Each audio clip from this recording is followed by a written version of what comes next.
The Bible Study Podcast, episode 532. Today, the Bible Study Podcast continues the study of the kings of Israel and Judah with 2 Samuel chapter 12.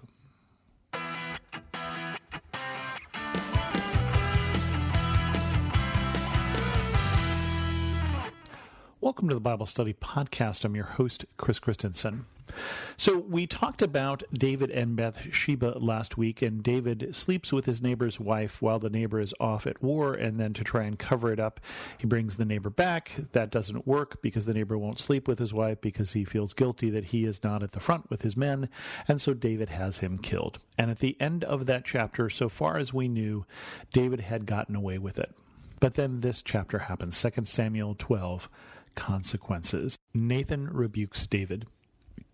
The Lord sent Nathan to David. When he came to him, he said, "There were two men in a certain town, one rich and the other poor. The rich man had a very large number of sheep and cattle, but the poor man had nothing except one little ewe lamb he had bought. He raised it, and it grew up with him and his children. It shared his food, drank from his cup, and even slept in his arms. It was like a daughter to him. Now a traveler came to the rich man, but the rich man refrained from taking one of his own sheep or cattle to prepare a meal for the traveler who had come to him. Instead, he took the ewe lamb that belonged to the poor man and prepared it for the one who had come to him. David burned with anger against the men and said to Nathan, 'As surely as the Lord lives, the man who did this must die. He must pay for that lamb 4 times over, because he did such a thing and had no pity.' Then Nathan said to David, 'You are the man. This is what the Lord, the God of Israel, says. I anointed you king over Israel and delivered you from the hand of Saul. I gave you your master's house to you and your master's wives into your arms. I gave you all Israel and Judah. And if all this had been too little, I would have given you even more. Why did you despise the word of the Lord by doing what is evil in his eyes? You struck down Uriah the Hittite with the sword and took his wife to be your own. You killed him with the sword of the Ammonites. Now, therefore, the sword will never depart from your house, because you despised me and took the wife of Uriah the Hittite to be your own. This is what the Lord says. Out of your own household I am going to bring calamity on you. Before your very eyes I will take your wives and give them to one who is close to you, and he will sleep with your wives in broad daylight. You did it in secret, but I will do this thing in broad daylight before all Israel." Then David said to Nathan, "I have sinned against the Lord." Nathan replied, "The Lord has taken away your sin. You are not going to die. But because by doing this you have shown utter contempt for the Lord, the son born to you will die." A lot of powerful men these days are learning the lesson that David learned, and it is a hard lesson.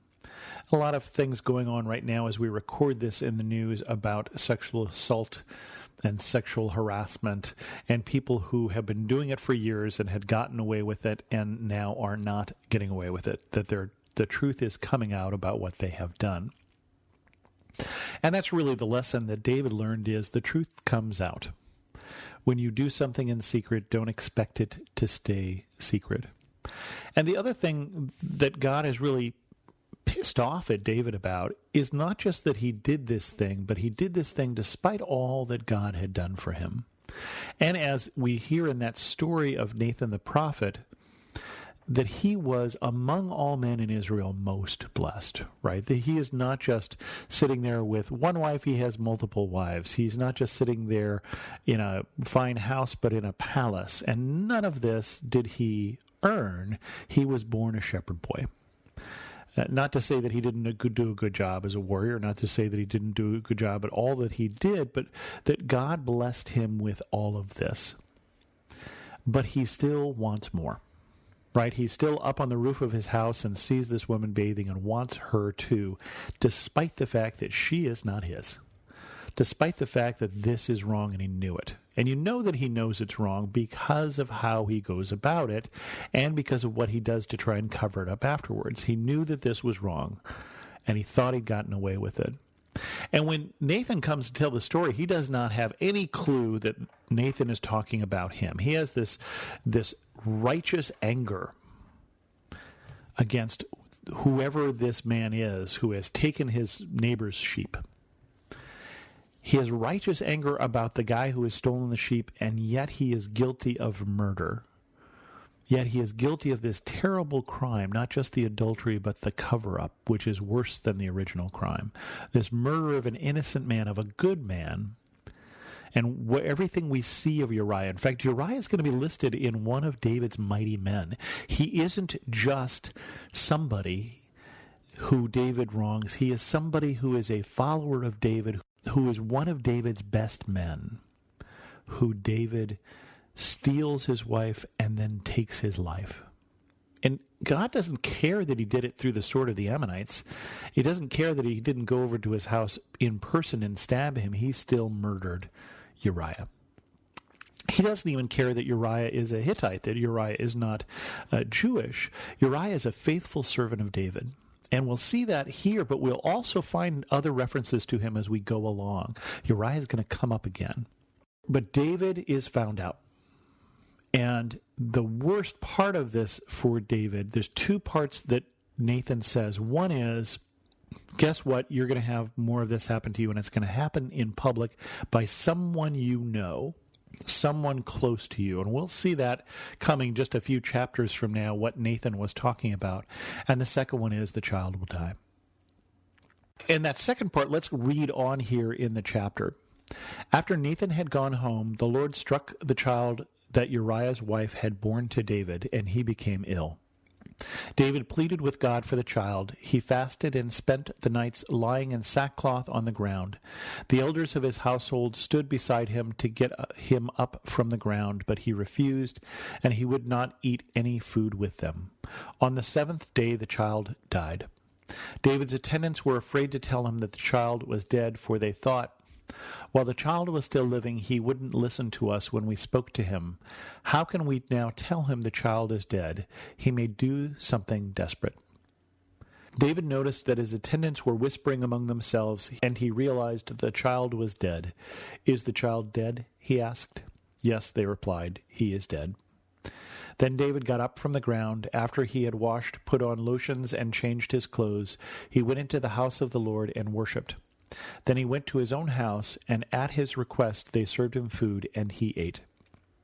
His attendants asked him, Why are you acting this way?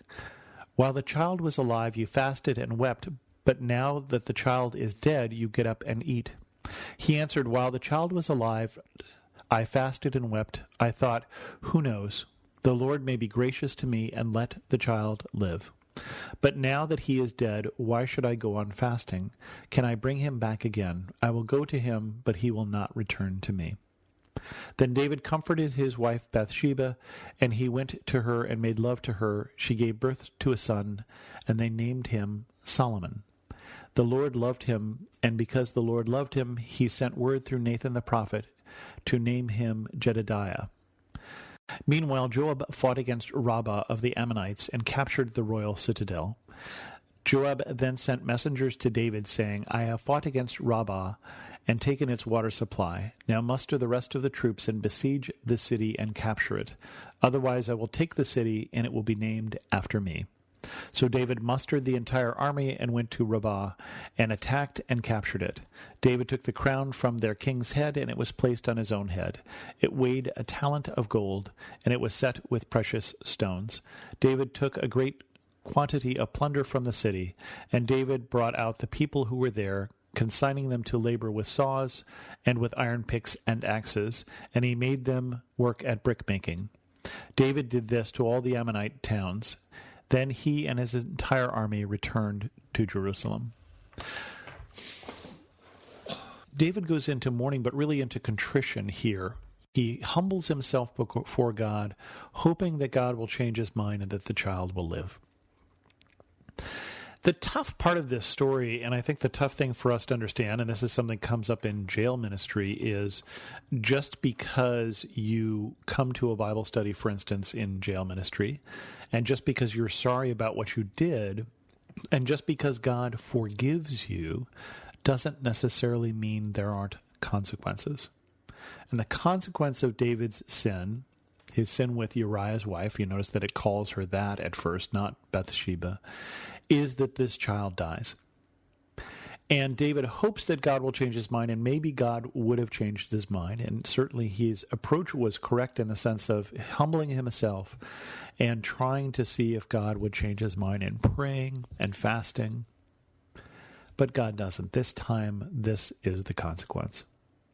It's interesting to see all his servants are surprised by his reaction that while the child is alive, he is fasting. While the child is alive, he's fasting and contrite. And when the child dies, then he gets up and he eats and he changes his clothes and he washes. And they don't understand it, but his explanation makes perfect sense. While the child was alive, there was a chance.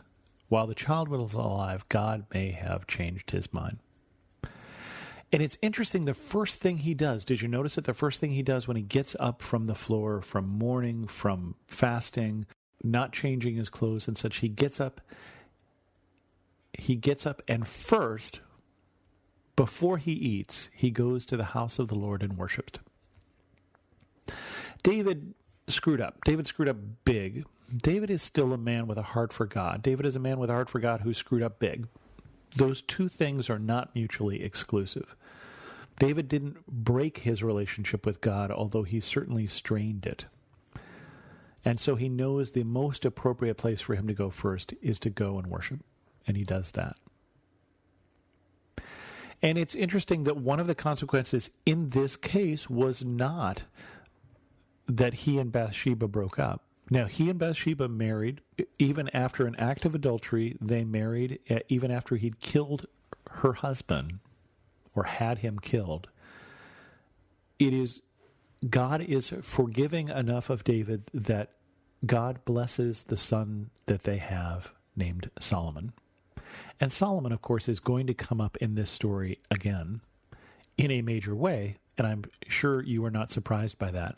Although between now and that, there's going to be quite a bit of other drama, as Nathan said. And then the interesting thing, this chapter ended with that rather strange thing about they're fighting against the Ammonites. Remember, David didn't go. He stayed home even though the army goes here. And Joab says, hey, I've captured the citadel. I'm about to take the city. If you don't come, I'm going to name the city after me, which I thought is just an interesting thing. I'm wondering if Joab was saying, you should have been here all along. He certainly should have been there all along, or shouldn't have been bored and standing up on top of a city and looking at his neighbor's wife. I'm wondering if that's what Joab was saying. And then the other interesting thing about that story is after he captures them, the Ammonites, he makes them work at brickmaking. Does that sound at all familiar to any of you? What was it that the Jews who were slaves in Egypt were doing? They were making bricks. Food for thought, as well as what David went through. Remember, all that is done in secret will be made public eventually.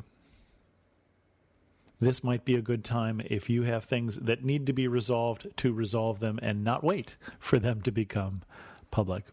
With that, we're going to end this episode of the Bible Study Podcast. If you have a question, send an email to host@thebiblestudypodcast.com, or better yet, leave a comment in this episode at thebiblestudypodcast.com. And thanks so much for listening.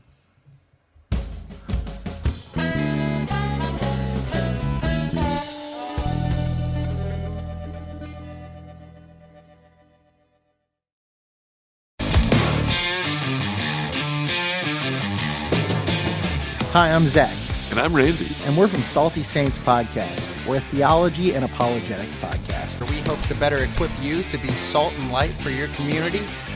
We hope that we can help you to go out and be a reflection of Jesus Christ to those around you, to your friends and your family, and especially to those that do not know Christ. To find out more, subscribe at lifeaudio.com.